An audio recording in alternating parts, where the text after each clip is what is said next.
In this tutorial, you will learn how to insert and remove a page break in Microsoft Word.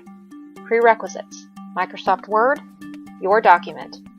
Launch Word and open your document from within it.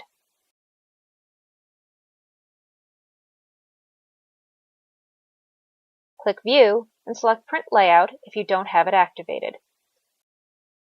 Go to the page you want to edit. From the Page Layout menu, select Breaks and then choose Page. You have inserted a page break into your text. In case you want to continue your typing flow, just type Ctrl-Enter. Now that you have added a page break, you need to know how to remove a page break. From the Home menu, at the Paragraph section, click the little P turned leftwards. The page breaks in your text become visible. Select the one you want to edit and press Delete. You have removed your page break.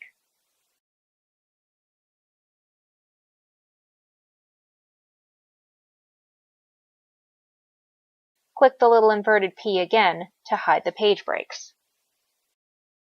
Congratulations! You have learned how to insert and remove a page break in Microsoft Word. This was a HowTech.tv tutorial. Leave your comment below or contact us by email. Thanks for watching.